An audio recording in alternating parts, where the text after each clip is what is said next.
ध्येयं सदा परिभवग्नमभीष्टदोहम्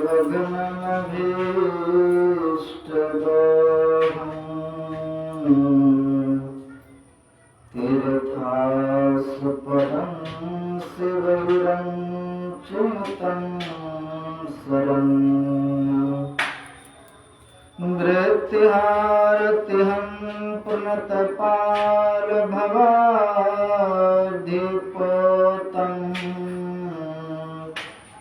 वन्दे महापुरुषते चरणारविन्दम्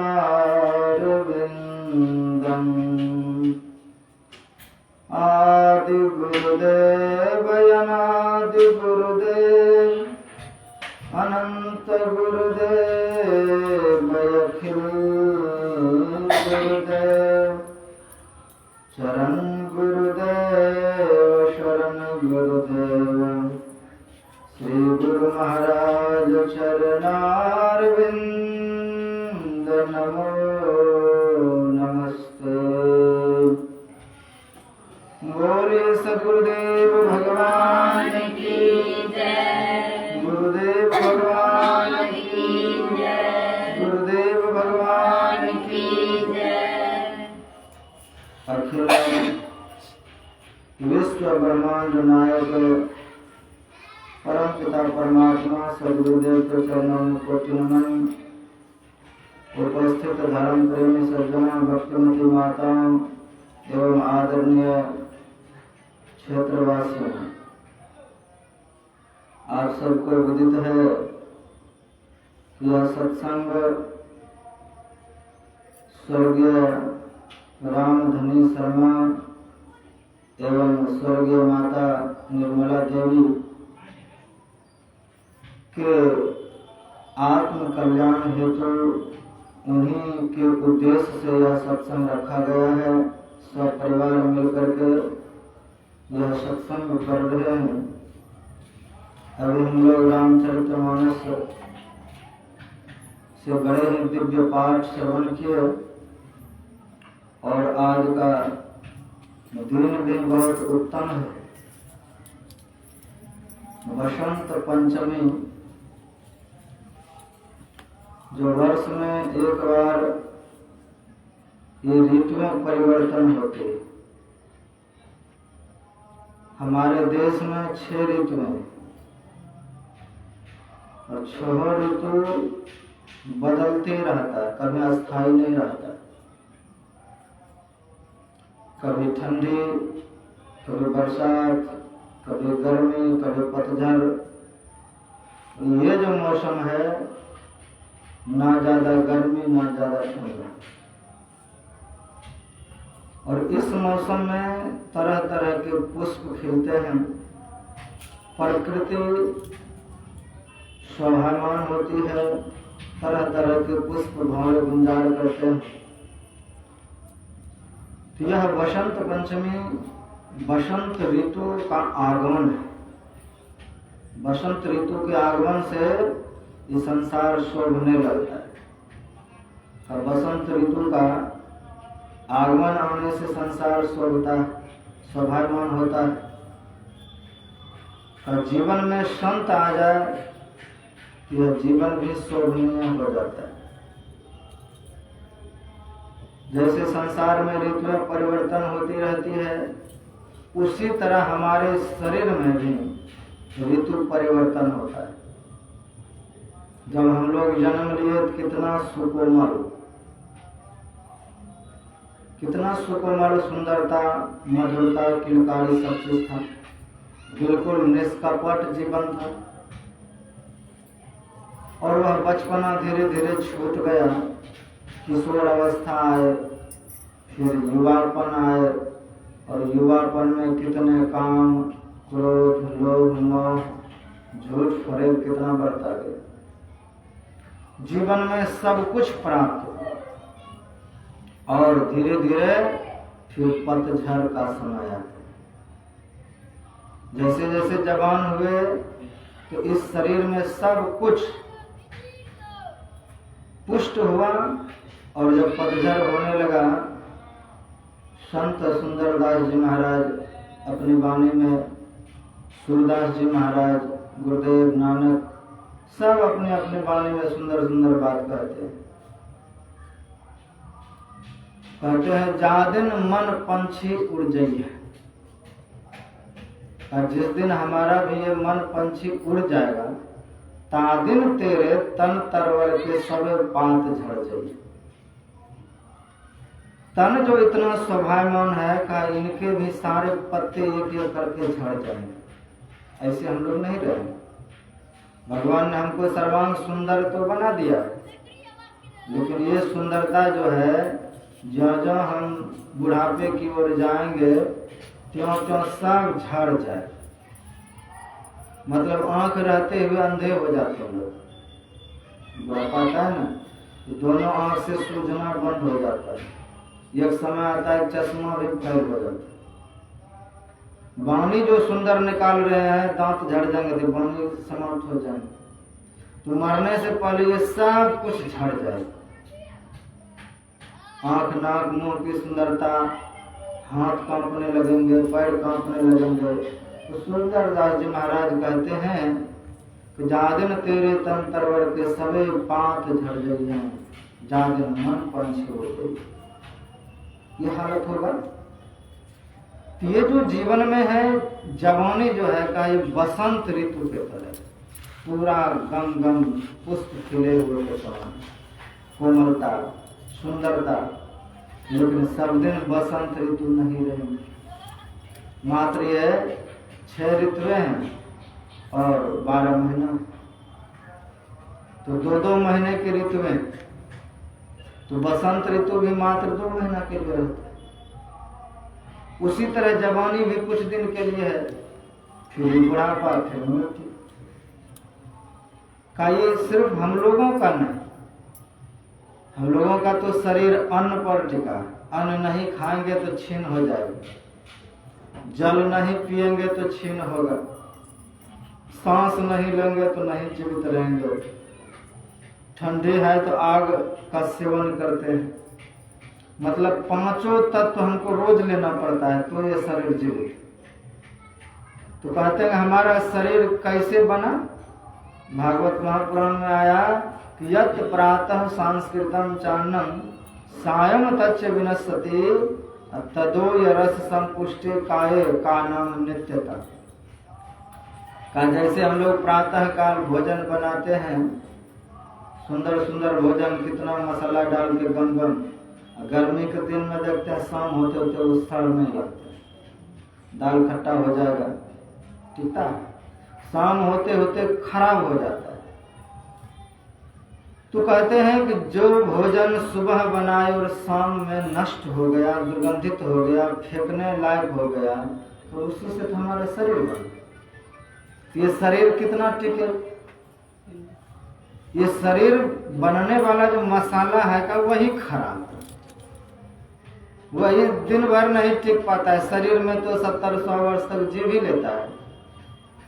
जब तक जीव है इसमें तब तक ये हरा भरा रहता है, निकल गया तो सड़ने में तो दिन भर भी नहीं लगता है। का मृत्यु जो है ध्रुव निश्चित हम सब। भगवान कृष्ण गीता में कहते हैं कि ध्रुवम जन्म मृतस्य च जातस्य ही ध्रुव मृत्यु। का जो जन्म लिया है उसको निश्चित है कि वो मरेगा, और जो मर गया है निश्चित है वो पुनः जन्म लेगा। ऐसा नहीं कि माता जी शरीर छोड़ के चले गई तो अब ना वो देख रही है ना सुन रही, ऐसा बात नहीं। शरीर अगर उसे नहीं मिला है तो हम लोगों का सब वो देख रहा है हमारे लिए कौन क्या कर रहा है, सब देखता है। राम जी, उनके पिताजी जब शरीर छोड़ करके स्वर्ग गए तो राम जी ने धरती पर कितने अच्छे अच्छे काम किए। रावण को मार करके सीता जी को अग्नि से जब वापस लिया, इनका जब यश बढ़ा तो स्वर्ग तक गए।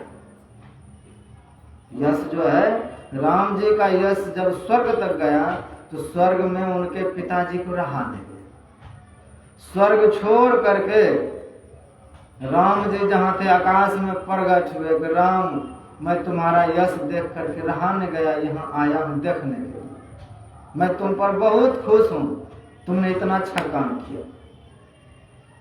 तो राम जी कहते हैं, पिताजी अगर आप प्रसन्न हैं तो माता कैकेयी बाप ने त्याग दिया, उसको ग्रहण कर लीजिए।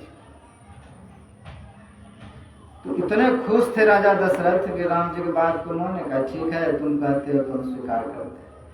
मतलब कि हमारे जो पितर हैं, शरीर छोड़ करके अगर स्वर्ग भी गया है तो स्वर्ग जो चला गया उसमें शक्ति होती है, वो आपके सामने आ सकता है, लेकिन आप देख नहीं सकते, उनको देखने की शक्ति नहीं है। वो सूक्ष्म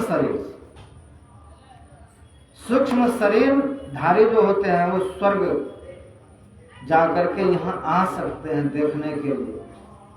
हमारे लिए, हम अगर उनके लिए कुछ अच्छा कर्म करते हैं तो हमको आशीर्वाद दे, हमारे लिए वो अच्छा सोच रखेगा, और बुरा कर्म करें तो बुराई हमारे लिए सोचे।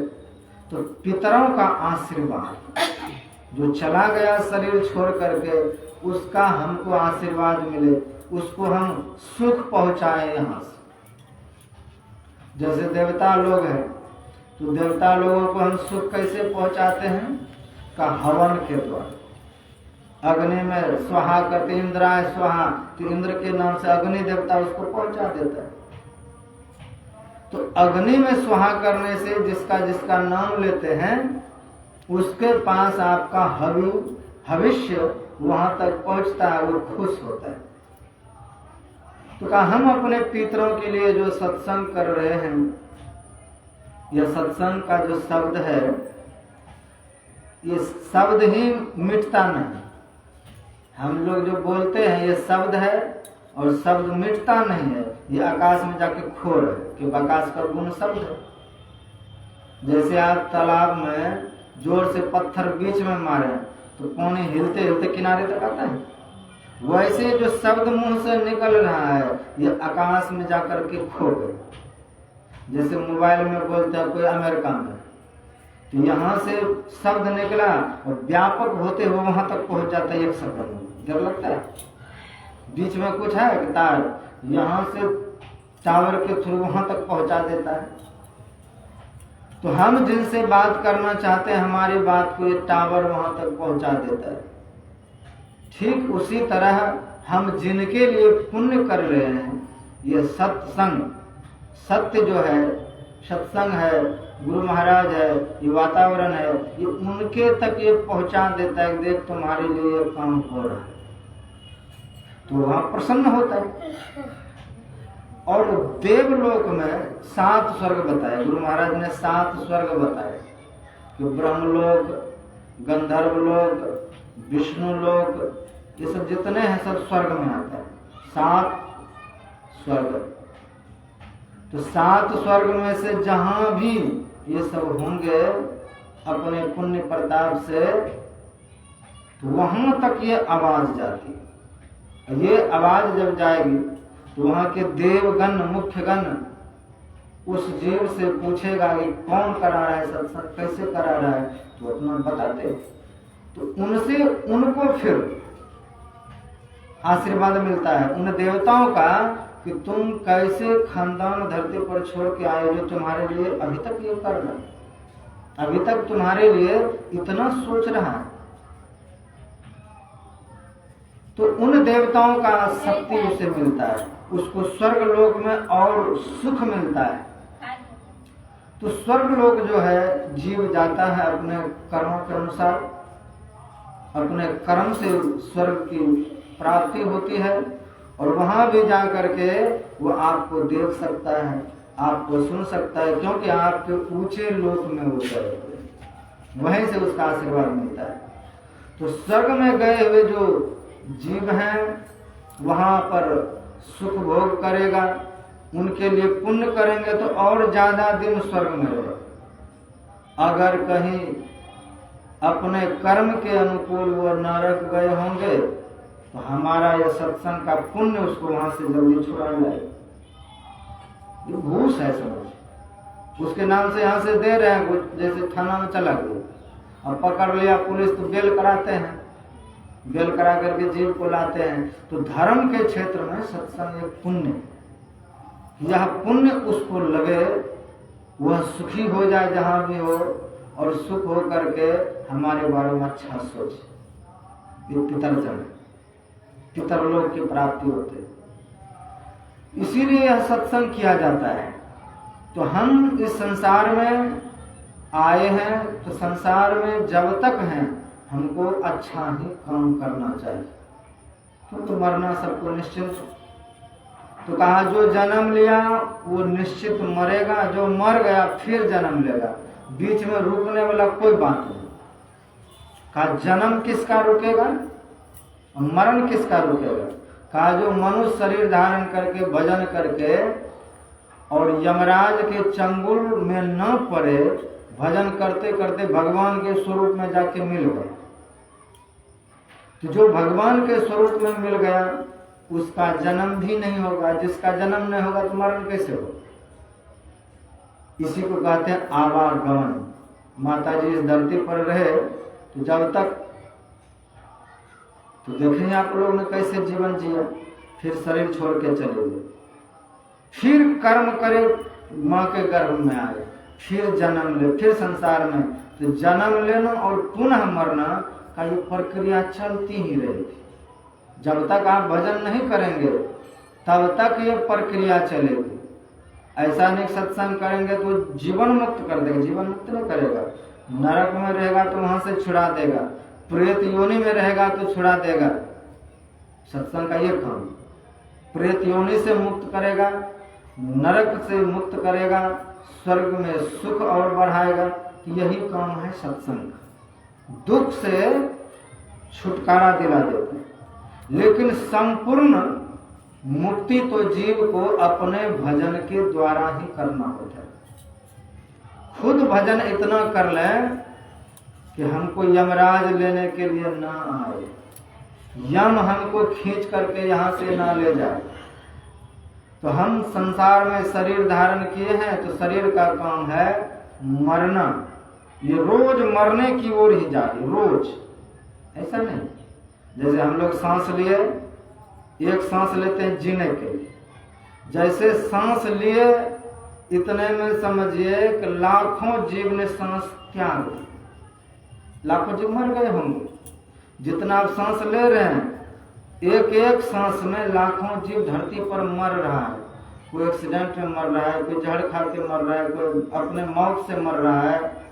सब मरे जा रहे हैं, प्रत्येक योनियों की जीव एक एक क्षण, एक एक क्षण में जन्म भी लेते जा रहे हैं। तो कहा ये जन्म लेना और मरना दोनों जो प्रक्रिया है हमारे जीवन में, जब से जन्म लिए तो दौड़ते हुए जा रहे कहाँ, मरने की ओर।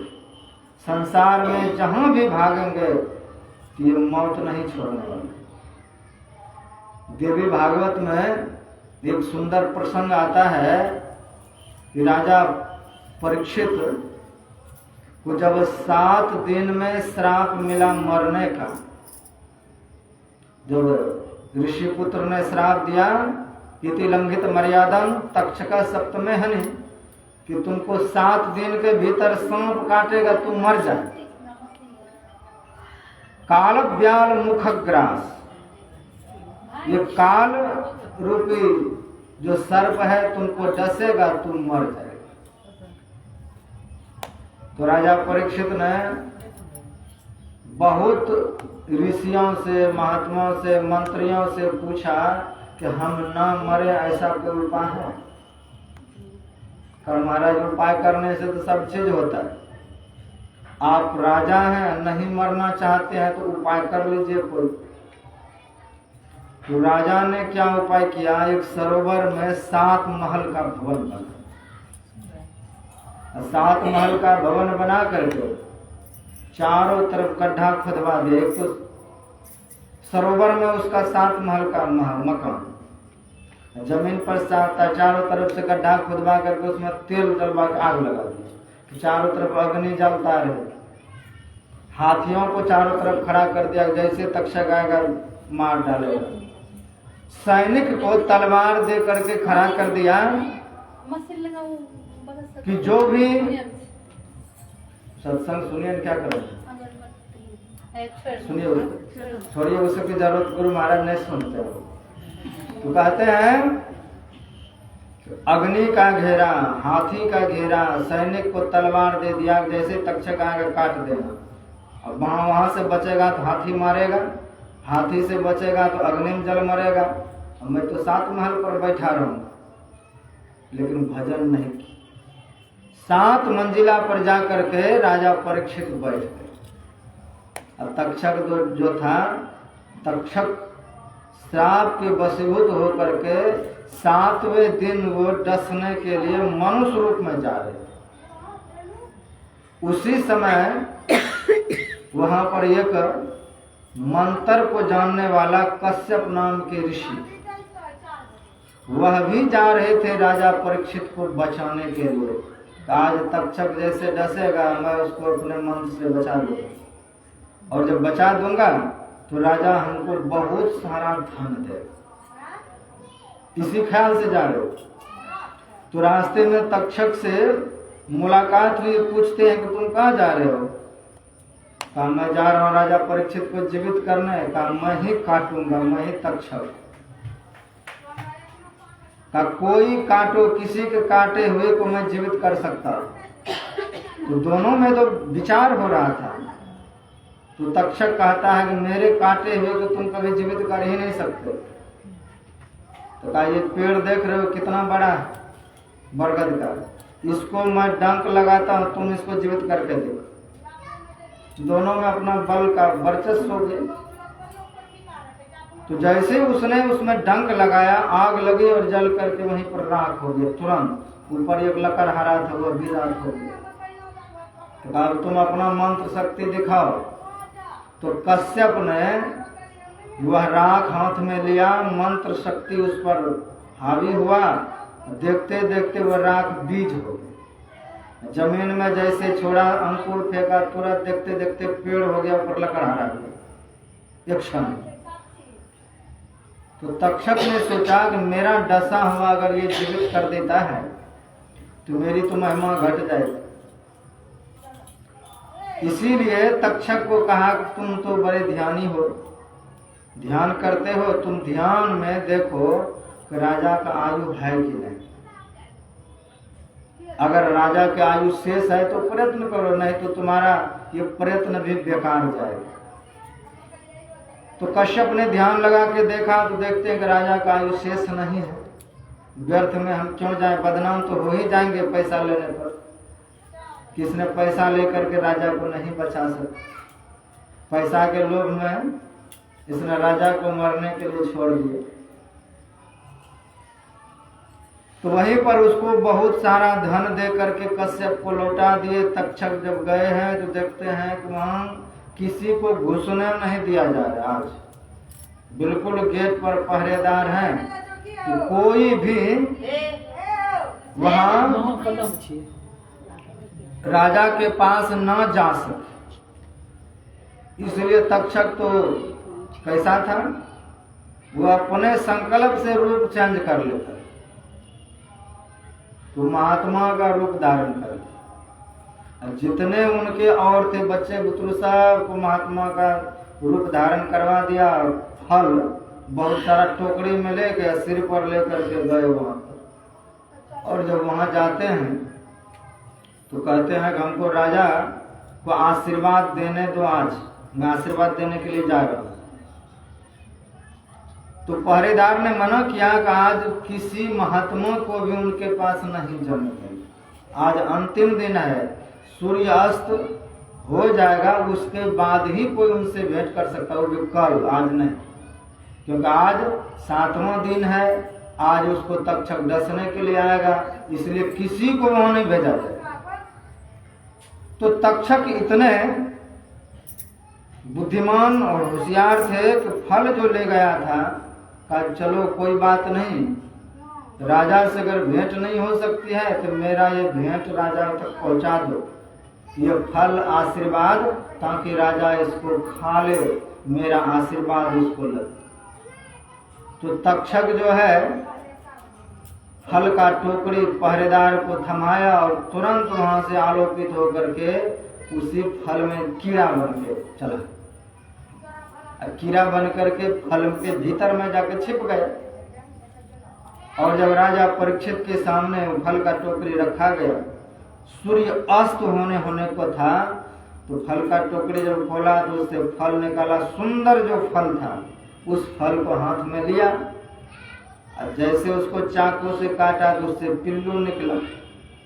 अब वो सोच रहे हैं कि 7 दिन तो अब हो ही गए, अब तक्षक क्या डसेगा, आएगा तो उधर आग में जल के मरेगा, हाथी मार डालेगा।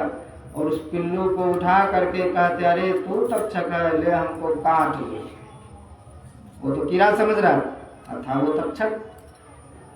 तो जैसे गले पर उसको रखा, तुरंत वो विकराल रूप धारण किया और ऐसा फुटकार मारा कि राख भी नहीं बच पाया। तो कहा संसार में सब कोई जिंदा रहना चाहते हैं, सब कोई सुरक्षित रहना चाहते हैं, लेकिन कोई सुरक्षित नहीं रह सकता है इस संसार में। सब काल के मुख में पड़े हुए। जैसे कोई सांप किसी मेढक को पकड़ ले उसका पैर, देखते हैं जब मेढक को सांप ग्रसित कर लेता है तो चबाता नहीं, चबाता है, उसके मुंह से निकालेंगे तो पूरा मेढक निकले, खाता नहीं चबा कर, वो धीरे धीरे ग्रसता है, खींचते जाता है, चबा के नहीं खाता है। का आधा शरीर सांप के मुंह में चला गया फिर भी मेढक बोलेगा, आंख तक उसका मुंह पहुंच गया फिर भी मेढक बोलते रहता है। जब तक सांप पूरा मुंह बंद नहीं कर लेता है गिल करके, तब तक मेढक टर टर करते रहते। कहते उसी तरह हम लोग अपना उम्र देखिए कि मेरा कितना उम्र हो गया। अगर 40 वर्ष हो गया, किसी का 50 हो गया, समझिए आधा सांप के मुंह में चला गया, बचा है थोड़ा सा। किसी का 60 हो गया तो समझिए कि मेरा 60% काल के मुख में चला गया, थोड़ा सा मुंह बाहर में, फिर भी हम बोल रहे। अब किस दिन मुंह बंद करेगा वो कहना मुश्किल। और जिस दिन मुंह बंद कर लेगा उस दिन ये परिवार, ये समाज, ये भाई, ये रिश्तेदार उसी दिन से सपना हो जाए। अब 2 दिन के लिए हम इस परिवार में आए, फिर नसीब में नहीं हो रहे।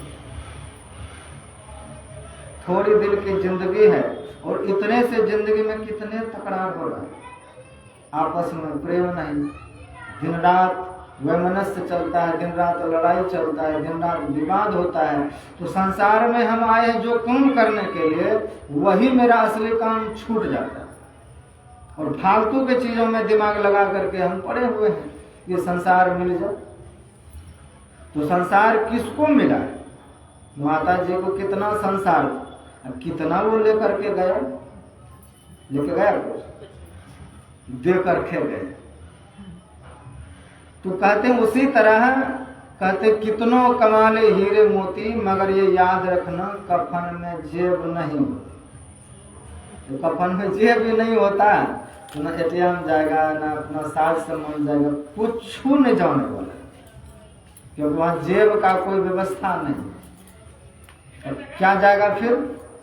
तो शास्त्र कहते हैं धनान घूमो का, पहले लोग धन जमीन में गाड़ करके रखते, आज बैंक में रखते, तो बैंक में ही छूट जाएगा ना। तो कहा धनानी घूमो पशु गोष्ठ, पशु लोग ज्यादा पहले पालते थे, अब गाड़ी घोड़ा है, तो धन जो बैंक में छूटेगा गाड़ी घोड़ा गैरेज में। और परिवार के लोग द्वार तक, सखा लोग शमशान घाट तक। देहश्चितायाम कहा, जिस देह के लिए हम इतना मरे, जिस देह के लिए दिन रात परेशान हुए, जिस देह को पालने के लिए ना जाने क्या क्या खाए पिए, कब वो शमशान तक ही साथ जाए।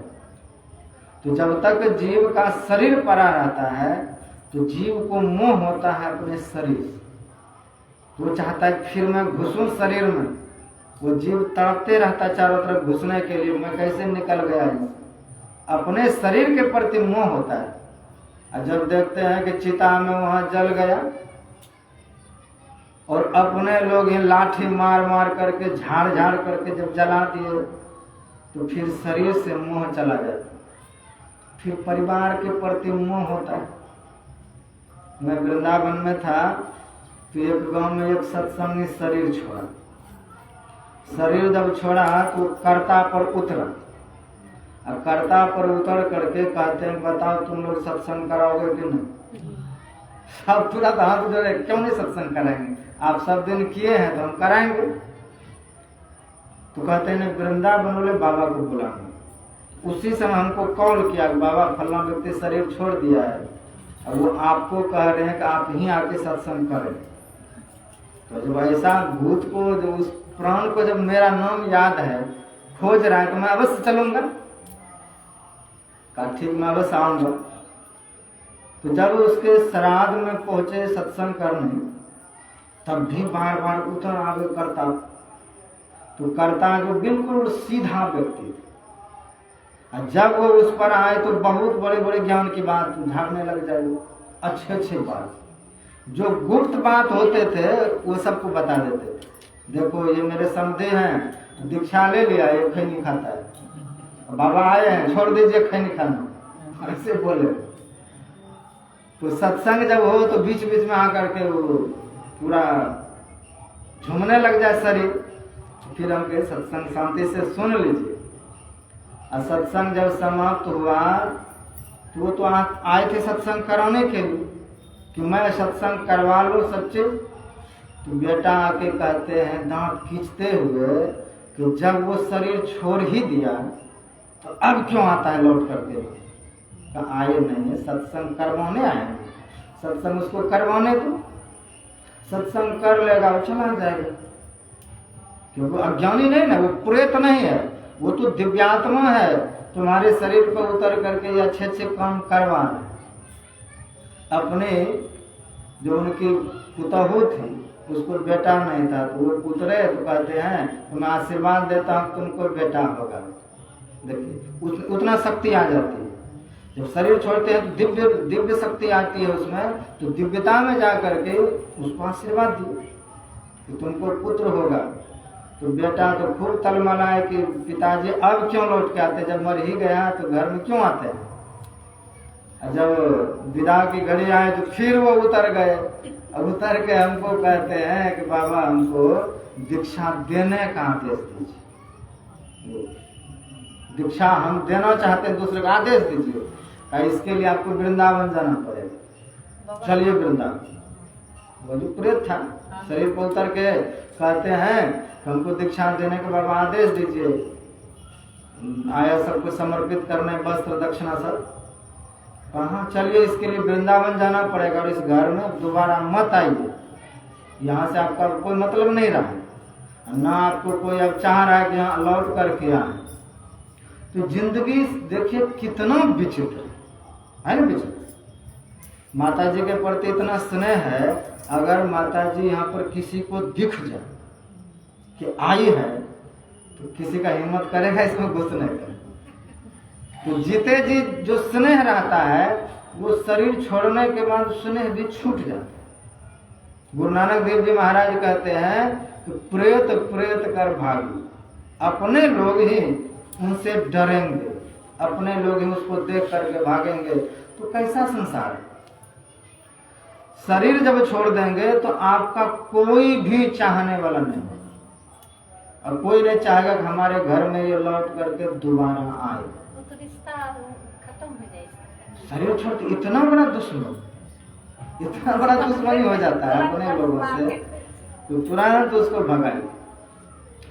तो कहते हैं ये दुर्दशा है इस जीव की कि जब शरीर जब हम छोड़ देंगे, धरती पर जो कुछ भी है हमारे अधिकार में एक दाना तक नहीं होगा, हम उसको छू नहीं सकते, हम उसको ले नहीं सकते हैं। तो फिर जीवन भर उसी के लिए क्यों मरे जा रहे हैं, जहां पर मेरा कोई एक हक नहीं मिलेगा। तो मरना तो हमें भी, मरना तो आपको भी। तो कहा जीते जी सदुपयोग, का शरीर है सदुपयोग के लिए, मुक्ति के लिए मिला है। मुक्ति से कर्म, जैसे मोबाइल में आपने रिचार्ज कराए, आप इससे फोन करेंगे तो भी ठीक है, नहीं करेंगे तो फिर भी इसका पैसा समाप्त होगा समय पर। तो उसी तरह हमारा शरीर है, ये सांस रूपी शरीर जो है, सांस जो दिया गया है परमात्मा की तरफ से, हम मुक्त हो जाएं, हम अपने आप को मुक्त कर लें संसार से। मुक्त करेंगे तो भी ये सांस समाप्त होगा एक दिन, हम नहीं मुक्त होंगे, संसार में फंसेंगे तो भी ये समाप्त होना, लेकिन तब कोई पूछने वाला नहीं। तो कहा जब शरीर भी शमशान घाट में जाकर राख हो जाएगा, तब जीव को अपने परिवार के प्रति स्नेह होता है, जाएं देखने जाएं कैसा है परिवार के।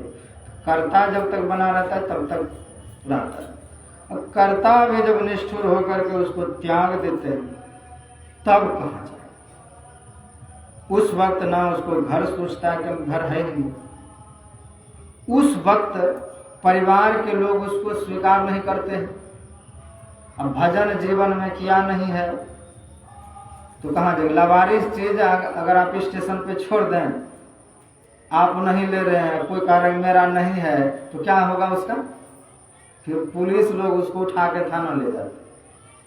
तो ऐसे जीव जिसको परिवार वाले भी अब नहीं चाह रहे हैं, गांव वाले भी नहीं चाह रहे, कोई नहीं कह रहा कि मेरा है, तो कहा उसी जीव को फिर यमराज खींच करके ले जाते। जीव आना चाहता है परिवार में, यमराज ले जाना चाहता है उसको दंड देने के लिए वहां। ये लवारिस जीव है, उसी जीव को ले जाता है वहां यम के लोग। और उस रास्ते पर जाते हुए जीव जब बार बार दुखी होता है, रोता है, पश्चाताप करता है, तो गरुड़ पुराण में आया है यम के दूत रास्ते में मारते पीटते डांटते ले जाते हैं कि तुमको मनुष्य शरीर मिले था, भजन क्यों नहीं किया। काश तू अगर भजन कर लेता तो आज तुमको ये तप्त लोहे की धरती पर चलना नहीं पड़ता, तुमको ये अंगारा गिलना नहीं पड़ता, तुमको आज ये बैतरणी नदी कि दुख नहीं सहना पड़ता। तुमने भजन क्यों नहीं किया। मारते पीटते ले जाता नहीं भजन में, काटा कुशाम खींचना जाए तो बाप बाप चिकरी।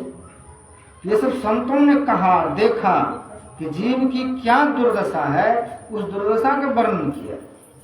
तो हम अपने जीवन को अगर जीते जी परमात्मा की राह पर भेज दें, उस परमात्मा की तरफ लौटने का प्रयास करें, तो हमारा जीवन सफलता की ओर जाएगा। लेकिन हम अपने जीवन में देखिए सबका प्रभाव पड़ता है। ये युग है, युग का भी आप पर प्रभाव पड़ेगा। काल का प्रभाव पड़ा तो शरीर धीरे धीरे बुढ़ापा की ओर चला ना। पाठ में हम लोग क्या सुने थे, लव निवेश परमाणु जुग, वरस कल्प सरचंड अब भजसिन मन तहि राम का काल जास को दंड। का काल जो है परमात्मा के हाथ का धनुष है, और लव क्या है का हम लोग ये जो सांस ले रहे हैं, सांस ले रहे हैं, आंख का पलक गिर रहा है, यहीं से गिनती प्रारंभ होती है। तो पलक गिराने में और उठाने में जितना देर लगता है, 60 बार अगर हमारा ये पलक गिरता है उठता है तो इसका नाम क्या है, निमेष, लव। 60 लव का निमेष और 60 निमेष का परमाणु का ऐसे दिन, पक्ष, महीना, साल ऐसे होता है। ऐसे होते होते 12 महीने का 1 साल होता है। ऐसे करके ब्रह्मा भी कितना दिन जीता है, ब्रह्मा भी 100 वर्ष तक ब्रह्मा भी जीता है, लेकिन उसका दिन इतना बड़ा होता है, कितना बड़ा का जब 1000 बार चारों युग बीतेगा तब ब्रह्मा जी का 1 दिन होता है, ब्रह्मा का 1 दिन। और उतने का उसका रात्रि होता है, दिन जितना बड़ा उतने बड़ा रात्रि। इसलिए कबीर साहब को लिखना पड़ा कि ऐसे मरने को मरे दिन में 100 बार, मतलब ब्रह्मा जी का एक दिन हुआ और आप 100 बार मर चुके, 100 बार जन्म ले चुके धरती पर, तो यहां से शरीर छोड़ेंगे तो फिर किसके घर में जन्म लेंगे? अगर माता जी की आसक्ति जिस चीज के प्रति हो, जिसके प्रति हो, तो जन्म तो उसको वहीं लेना पड़ेगा। जन्म क्यों होता है? हमारे जन्म का कारण हमारी वासना। ये वासना हमको जन्म की ओर धकेल देता है। वासना के कारण जीव जन्म लेता है दुनिया में। तो कहते हैं ये जो युग है, जब ये युग 1000 बार चारों युग बदलता है, ब्रह्मा जी का एक दिन होता है। ऐसे जब 100 वर्ष होगा तो ब्रह्मा भी एक दिन मर जाए। जिसने ये सृष्टि रची ब्रह्मा ने, वह ब्रह्मा भी एक दिन मरेगा। इसलिए शंकराचार्य जी महाराज कहते हैं कि वह ब्रह्मा भी मरेगा एक दिन। अष्ट कुलाचल सप्त समुद्रा ब्रह्म पुरंदर दिनकर रुद्रा ना तम ना हम नायम लोकस तदपि किमर्थि क्रियते शोका। क्या कहते हैं कि इस धरती को थाम के रखने वाली, ये धरती किसी के ऊपर नहीं पड़ा हुआ है, कि आकाश में टंगा हुआ ये धरती। जैसे चांद, सूर्य, तारे, नक्षत्र, ग्रह सब आकाश में टंगे हुए हैं, का उसी तरह पृथ्वी भी शून्य आकाश में टंगी हुई। इस भूमि को 8 जो पर्वत हैं का वही इसको थाम करके रखते। तो शंकराचार्य जी महाराज कहते हैं कि यह 8 भूधर धीरे धीरे छीन हो रहा है, यह भी एक दिन मिट जाएगा। अष्टकुलाचल का 7 समुद्र हैं का वह समुद्र भी धीरे धीरे एक दिन सूखेगा, जैसे गंगा जी सूखते जा रहे। अष्टकुलाचल सप्त समुद्रा ब्रह्म का एक दिन ब्रह्मा भी मर जाए। पुरंदर का स्वर्ग के जो राजा हैं इंद्र को भी एक दिन मरना पड़ेगा। और इंद्र के अंतर्गत जितने देवी देवता हैं का उसको भी मरना पड़ेगा। जब इंद्र ही मरेगा तो वहां रहने वाले देवता नहीं मरेंगे। का ब्रह्म पुरंदर दिनकर का एक दिन सूर्य भी शांत हो जाएंगे, ये भी सब दिन नहीं चलेगा। ये सूर्य भी एक दिन नष्ट हो जाएंगे। रुद्रा और भगवान रुद्र भी समाप्त हो जाएंगे। ना तुम कहते, ना तुम बचोगे ना हम बचेंगे। का फिर शोक किसके लिए कर रहे? का शोक किसके लिए हम कर रहे हैं? का शोक उसके लिए कीजिए कि जिस दिन ये हमारा घर छूटेगा, जिस दिन ये शरीर राख होगा, जिस दिन परिवार के लोग पचकाठी देके छोड़ देगा, उस दिन हम कहाँ जाएंगे? हमने किसको अपनाया है? कौन हमको लेकर के जाएगा? कौन हमको वहां तक पहुंचाएगा? तो कहते उस हालत में कौन ले जाएगा? धर्मानुराग गच्छति जिज्ञासा का धर्म पर ही आप सवार होकर के जाए। तो धर्म के 4 चरण, धर्म के कौन कौन चरण हैं? का 4 चरण पर, धर्म के भी 4 पद हैं, 4 चरण हैं। उस पर जो सवार रहेगा वो धर्म लेकर के आपको जाएगा। सत्यम शौचम दया दानम का 4 चरण कौन है? कहा पहला है सत्य। का झूठ बोलने वाला उस धर्म पर सवार नहीं रह सकता। और पवित्र रहने वाला धर्म पर सवार नहीं रह सकता। सत्यम शौचम दया दानम का जिसको जीव के प्रति दया नहीं है, जो जीवन में धन कमाने में पाप होता है, का उस धन को जो दान नहीं कर पाता है। का ये 4 है धर्म के चरण, उस पर चढ़ करके चला जाएगा। धर्म ही आपको वहां तक ले जाए। का अगर आपने धर्म को नहीं पकड़े तो किसको पकड़ेंगे फिर? का ये जिसका युग है, का ये कलयुग है। अब कलयुग जो है कहाँ रहता है निवास? भागवत महापुराण का प्रसंग आता है कि अगर हम चाहते हैं कि मेरे घर में कलयुग का प्रवेश न हो तो का 4 चीज को दरवाजे के भीतर मत घुसने दीजिए। अगर 4 चीज आपके दरवाजे में घुस गया तो कलयुग आपके घर में घुसेगा, कलयुग आपके मस्तिष्क में घुसेगा और दिन रात आपके घर में तबाही करेगा। धन तो रहेगा लेकिन धन में शांति नहीं मिलेगी, सब चीज रहेगा लेकिन वो उपद्रव करते रहेगा, लड़ाई झगड़ा का काम करते रहेगा। क्योंकि ये जो कलयुग है, कलयुग अपना धर्म निभाता है, कलयुग का अपना कर्म निभाता है। राजा परीक्षित ने कलयुग को 4 जगह ही दिया। जब कलयुग धर्म को नाश कर रहे, धर्म को जो नाश कर रहे थे, जब राजा परीक्षित ने देखा तो उस कलयुग को मारने के लिए उस पर धनुष बाण चढ़ा दिया, तुमको मार ही डालूंगा, निकलो यहां से। तो कलयुग कहते हैं कि महाराज अब मेरा पारी है, मेरा युग है, हमको अपना युग के अनुसार अपना काम करने दीजिए। अब मेरे राज्य से तुम बाहर निकल जाओ। तो बाहर निकल करके कहाँ जाए? कलयुग कहते हैं कि हे राजन, जहां तक ये पृथ्वी है, जहां ये सूर्य उदय लेते हैं, जहां अस्त होते हैं, वहां तक तो आपका ही राज है, मैं कहाँ जाऊंगा भाग कर? हमको कहीं भी रख लीजिए, जहां कहेंगे रहने वहीं रहूंगा। तो राजा परीक्षित ने 4 जगह बताए। द्यूतम पान स्त्रिय सूना, काहे कलयुग तुमको जहां रहने कहूं वहीं पर रहना। का द्यूतम का जो जुआ खेलने वाला ऐसा व्यक्ति हो, उसके मस्तिष्क में जाके निवास करना। जो जुआरी, जुआरी कितना भी धन कमा ले वो शांति से नहीं जी सकता, जीवन दांव पर लगा दे, सब कुछ हार जाए, जीवन कितना तंगवाही होता है, बहुत ज्यादा। कलयुग कैसे सवार होता है? इस धरती पर सबसे श्रेष्ठ राजा हुए राजा नल। राजा नल को 4 वेद याद थे, 6 शास्त्र पुराण सब कुछ याद था, बड़े प्रतापी राजा थे। कहते हैं उनसे जब ईर्ष्या करने लगा कलयुग ने, तो वह मौका ढूंढने लगा कि कब ये गलती करेगा और मैं इसके सिर में सवार हो जाऊंगा।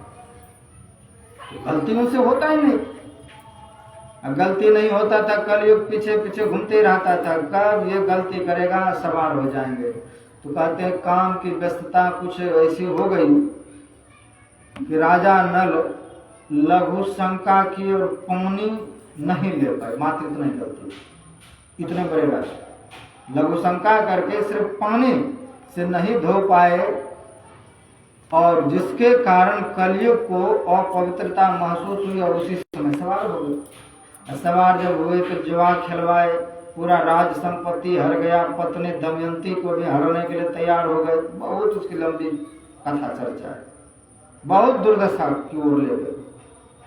पुनः उसका पुण्य साथ दिया तो राजा नल को पुनः दमयंती मिला और राज वापस आया। तो राजा परीक्षित ने कहा कि जो जुआरी हो घर में कोई, तो उसी के सर पर सवार होकर के कलयुग आपके घर में प्रवेश करे। द्यूतम पान का दूसरे नंबर में है शराब का। घर में कोई अगर शराब पी रहा है तो उसके सर पर सवार होकर के कलयुग आएंगे, मार पीट लड़ाई झगड़ा छल कपट सब करवाए। तीसरे नंबर में है द्यूतम पान स्त्रिय, कहा जो व्यभिचारने स्त्री हो अथवा व्यभिचारी पुरुष। ऐसे जो स्त्री पुरुष हैं, कहा उसके संग लग करके घर में कलयुग का तांडव होता है। द्यूतम पाना स्त्रिय सुना। चौथे नंबर में बताया जिसके घर में किसी जीव की हत्या होती है, जीव को मार काट करके खाते हैं, मुर्गा बकरा भैंसा जो भी हो। का ये 4 चीज जो है, इसी चारों जगह आपका अस्थायी निवास, चारों जगह निवास बता दिए। तो कलयुग बड़ा दुखी कहा महाराज ये तो मेरा युग है और हमको ऐसे घिरने स्थान में रहने के लिए बताए हैं, कि मैं जुआरी के घर में रहूं, शराबी के घर में रहूं, व्यभिचारी के घर में रहूं, मांसाहारी के घर में रहूं, कुछ तो मेरे लिए अच्छा जगह दे, एक घर दे। अगर 4 कोठरी दिए हैं तो ऐसे सड़े हुए, एक भी तो ऐसा घर दीजिए जिसमें मैं चैन से रह सकूं। कहा तुमने खूबी ही क्या है जो मैं तुमको अच्छा चीज दूं। तो कलयुग कहते हैं कि मेरे युग में जो गुरु प्रदत्त मंत्र का जाप करेगा उस पर मैं क्रूर दृष्टि नहीं करूंगा, उस पर मेरा कोई बल नहीं चलेगा। इसलिए कहा कलयुग केवल नाम आधारा, सुमिर सुमिर नर उतरहि पारा। का मेरे युग में नाम जपने वालों पर मेरी क्रूर दृष्टि नहीं होगी। तो कहा महाराज ये मुझ में गुण है। का गुण तो बहुत अच्छा है। का महाराज अगर अच्छा आपको लगा तो एक अच्छा सा हमको घर दीजिए, अच्छा जगह हमको रहने के लिए दीजिए। तो राजा परीक्षित इतने खुश हुए कि अब तुम जिसमें मांग लोगे मैं तुमको रहने के लिए दे रहा हूं, बताओ तुमको क्या चाहिए। तो कलयुग कहते हैं कि हे राजन, मैं चाहता हूं कि सोना में वास करूं, सोना में रहना चाहता हूं। का ये नहीं हो सकता, क्योंकि भगवान श्री कृष्ण कहते हैं कि धातु नाम कंचनोस्मि, धातुओं में मैं सोना हूं। अब जब भगवान ही सोना में रहता है तो मैं तुमको कैसे दे दूं। का फिर आपका वचन जो दिए कि कुछ भी मांग लो, मांग लिए तो आप कह रहे नहीं, का कुछ सोचिए मेरे लिए, मैं सोना में ही रहना चाहता हूं। तो राजा परीक्षित बहुत सोच विचार करके कहते हैं कि आप अगर सोना में रहना चाहते हैं तो उस सोना में, उस धन में रहिए जो चोरी का, कोई डकैती का हो, कोई छीना हुआ हो, कोई लूटा हुआ हो। ईमानदारी के सोना में तो भगवान रहता है। आपको उसी सोना में मैं बात देता हूं कि जो चोरी किया हुआ धन, चोरी किया हुआ जो धन है, कहते 12 वर्ष तक किसी का आप चोरी कर लें तो 12 वर्ष तक वो धन रहेगा आपके पास, तो कितनों करोड़ों चोरी कर लें, लेकिन वो जब सूद ब्याज लेकर के जाने लगेगा तो 12 वर्ष के बाद अपना भी धन लेकर के चला जाए, तो इतना वो खराब होता है। इसलिए कहा 12 वर्ष, मात्र 12 वर्ष तक आप चोरी के धन को यूज कर सकते हैं। ये देखते हैं बड़े बड़े नेता जो टैक्स चोरी कर करके बोरा में, संदूक में भर भर के पैसा रखते हैं, छापामारी होता तो निकलता है सब, कितना निकलता है, बोरा के बोरा धन। तो उस समय सरकार ये नहीं देखेगा कि आपने ये ईमानदारी का रखे हैं, ये चोरी वाला है, ये डकैती वाला है, ये लूट वाला है, बिल्कुल नहीं देखेगा। जो मिलेगा सब समेटते हुए चला जाता। तो कहा आपको उसी चोरी वाला धन में रहना है। तो कलयुग फिर परेशान हो गया कि महाराज आपने जो भी दे रहे हैं तो नीच ही जगह पर निवास दे रहे हैं। कहा तुम उसी लायक हो, चोरी के धन में रहना और वहां पर अपना ताकत करते रहो। तो कहते हैं कलयुग ने 2-4 चीज में और अतिक्रमण कर लिया, झूठ में, वैर में, विरोध में, कपट में, छल में, का इन तमाम चीजों को अपना लिया, इनमें भी हम ही रहें, कई तरह की चीजें।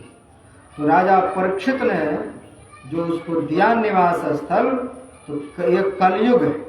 इस कलयुग में हम अगर उनके प्रभाव से बचना चाहते हैं तो जो संतों ने रास्ता बताया कि हम अंधकार मंडल से आगे बढ़ने का प्रयास करें। आंख बंद करके जो अंधकार मंडल देख रहे हैं का यही तम का, ये अज्ञान का और चोरों का डेरा है। का जब तक हम इस अवस्था में रहेंगे, इसलिए कबीर साहब कहते हैं मैं तो आन पड़ी चोरन की नजर। ये अंधकार, अंधेरे में जैसे चोर रहता है, चोर डकैत तो अंधेरे में रहता है, तो हम सब जीव अंधेरे में, अंधकार मंडल में है।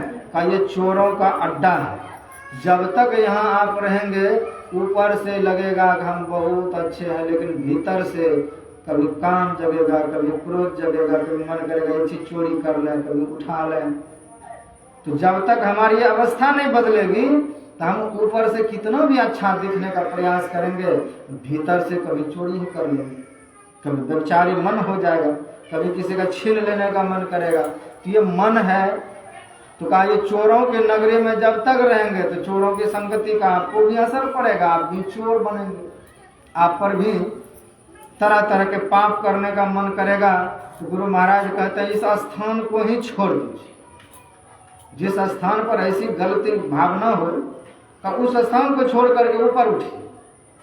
भगवान श्री राम वनवास काल में, तो वनवास काल में थे, एक जगह गए जहां पर भगवान राम बैठे, लक्ष्मण बैठे। वो जगह ऐसा था कि लक्ष्मण के मन में तुरंत उपज गया कि मैं तो राजकुमार हूँ, मेरी पत्नी उर्मिला, माँ बाप सब छोड़ करके मैं इसके पीछे आ गया हूँ पोटली ढोने के लिए, मेरा जीवन क्या बर्बाद हो गया मैं यहाँ आकर के। राम जी कहते लखन थोड़ा पानी ले, और प्यास लगी तो गुण सुन।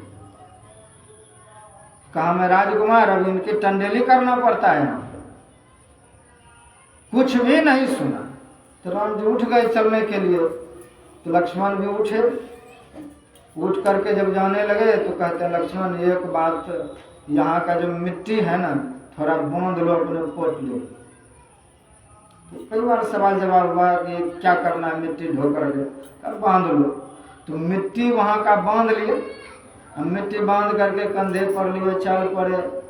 तो जब जब चले तो लक्ष्मण के मन में हो कि मैं राजकुमार इसकी सेवा में आ गया हूँ, पत्नी बच्चा सब छोड़ कर, पूरा परिवार माँ बाप छोड़ करके मैं इसकी टंडेली करने के लिए आ गया। फिर बैठे पोटली ढर दे, तो लक्ष्मण जी के मन में कहते हैं कि मेरा जीवन ही तो इसी के लिए बना है, इसी की सेवा के लिए मेरा जीवन बना है, इसी के भक्ति के लिए मेरा जीवन बना है, मैं क्या सोचने लग जाता हूँ।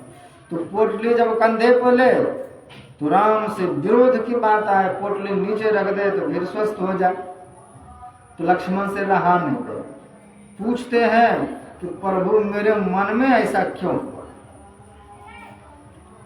तो राम जी कहते हैं लखन तुम इतने मेरे प्यारे हो, इतने तुम सीधे हो, इतने तुम मेरे भक्त हो, प्रेमी हो, तो तुम्हारे मन में ये नहीं हो सकता है। ये मन में जो हो रहा है आज ईर्ष्या द्वेष की भावना, तो उस जगह से हुई है, उस मिट्टी से हुई है, क्योंकि उस मिट्टी में वही गुण था, उस मिट्टी के गुण के कारण हुआ है। तुम्हारे मन में ये नहीं हो सकता है, तुम्हारा मन तो बहुत सुंदर है, जिस चीज के कारण हुआ है वो पोटली है, वो मिट्टी का जो पोटली तुम रखे हो ना, उसी पोटली का ये गुण है। कहा भैया वो कैसे? कहा जहां पर ये तुम्हारे मन में उपजा था वहां पर छंद और उपछंद नाम के दो राक्षस भाई थे, बहुत तपस्या करके ब्रह्मा से वरदान लिया कि मैं दुनिया में किसी के हाथों ना मरूं तो मैं अपने भाइयों के हाथों से।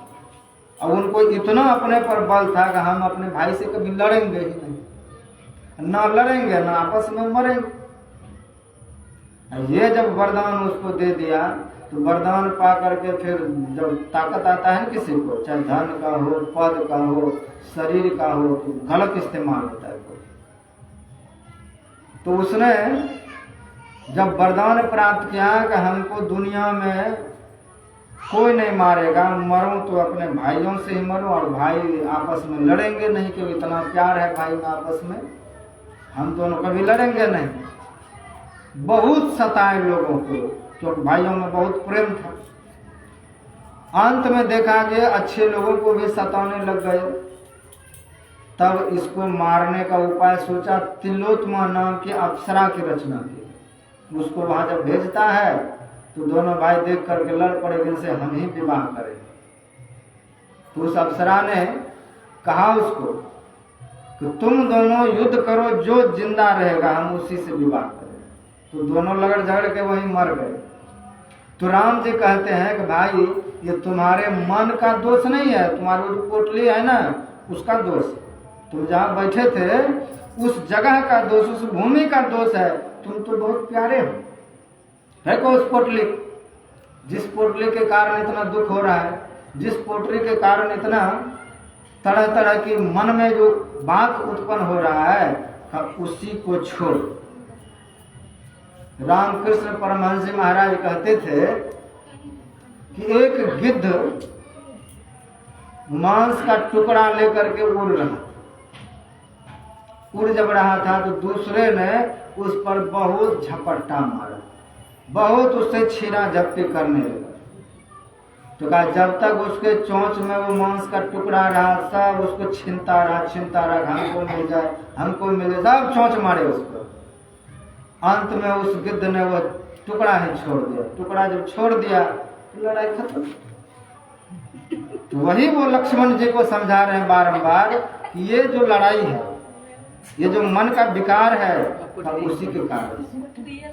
तो मन का जो है गति जगह के कारण होता है। हम जिस आसन पर बैठे, समझिए इस चीज को, जैसे हम सोने वाले जगह बैठे, तो जिस पर हम सोते हैं उस पर जब ध्यान करने जाएंगे नींद आएगी, उसका गुण है।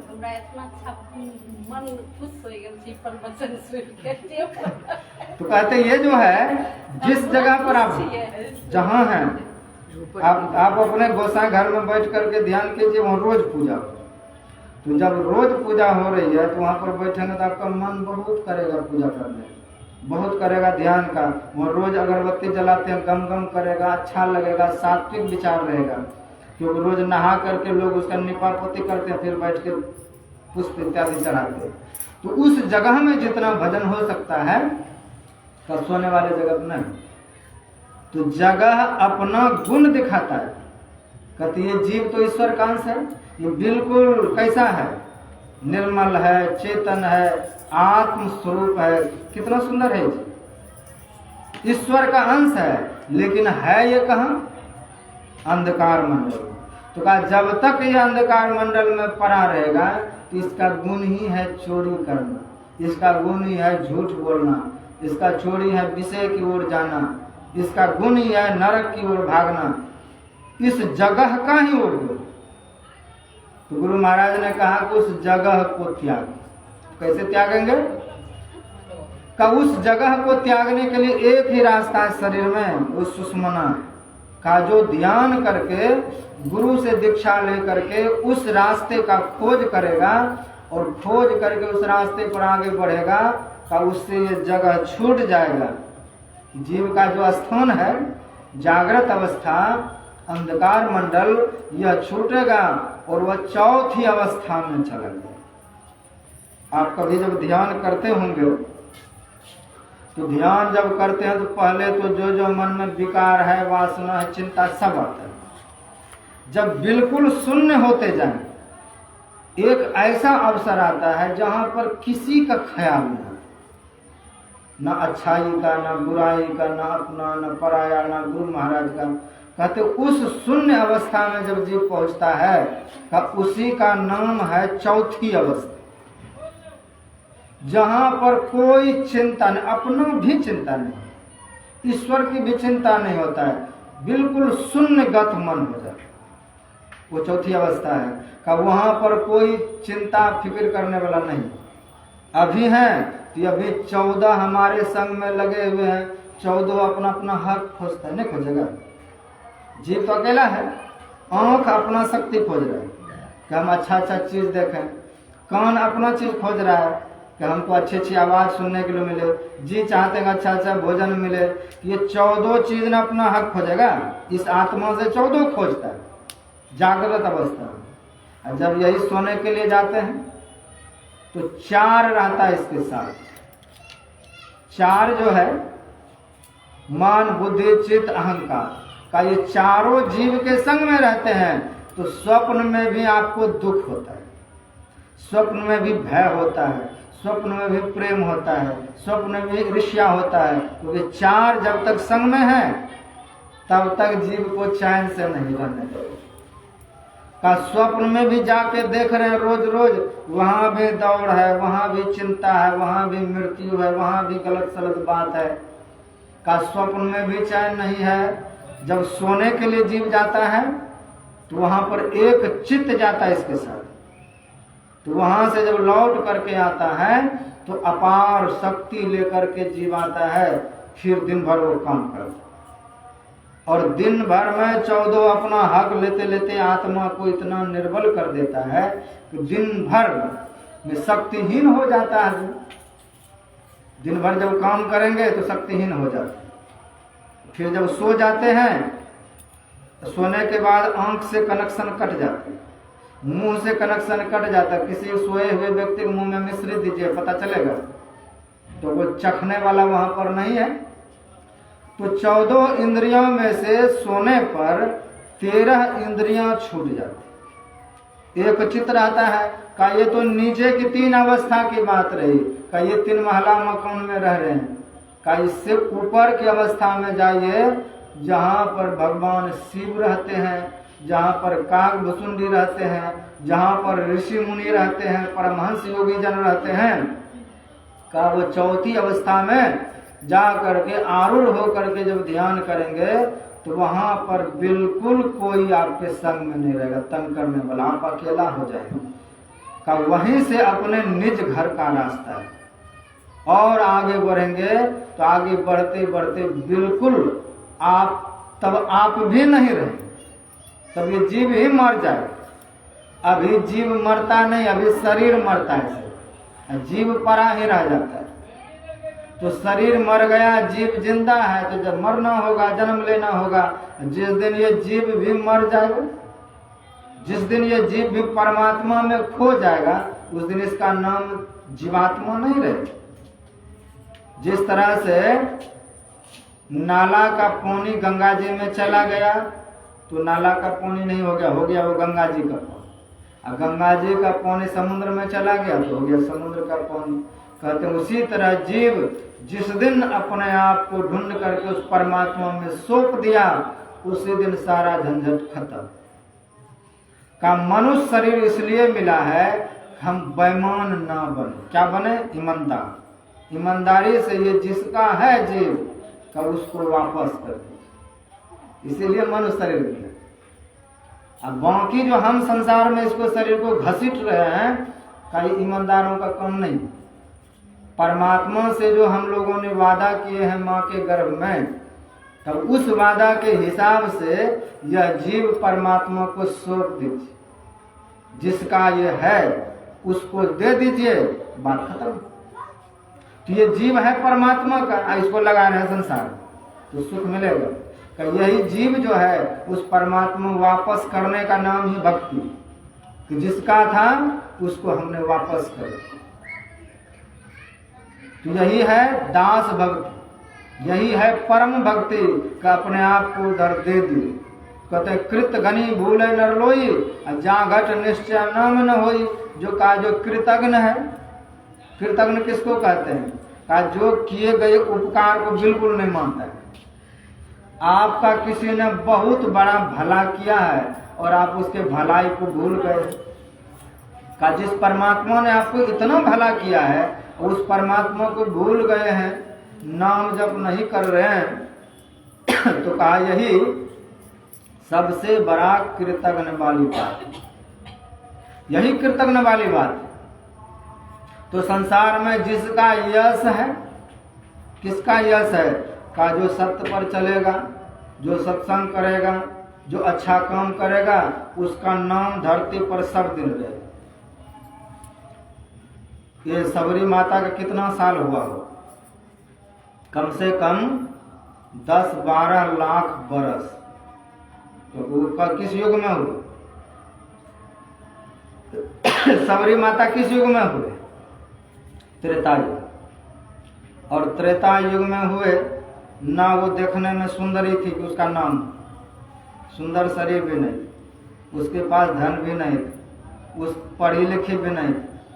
अच्छा काम क्या किया कि अपने को उस परमात्मा में सौंप दिया। ऐसे जगह सौंप दिया कि जहाँ नहीं फिरे, कि दोबारा उसका अब जन्म ही नहीं हो सकता है। तो सबरी का यश कितना है कोई ग्रंथ में लिखा गया, उसको हम लोग रोज पाठ करते हैं। का ये लोग मरे नहीं, उस जिसका यश जिंदा है का वो मरता नहीं, वो सब दिन धरती पर जिंदा है। सबरी, मीरा, अन्य जितने भी भक्त हैं का राम नाम अमर नाम, जिसने भजन किया अमरता का, वो अमर हो गया दुनिया में, और वो शरीर छोड़ने पर भी मरा नहीं, आज भी वो जीवित है सबरी मीरा के रूप में, संत के रूप में। तो संतों ने कहा कि शरीर में सांस लेना ही जिंदा होने की निशानी नहीं है, का हम जिंदा रहते हुए भी मरे हुए के तुल्य हैं। कैसे मरे?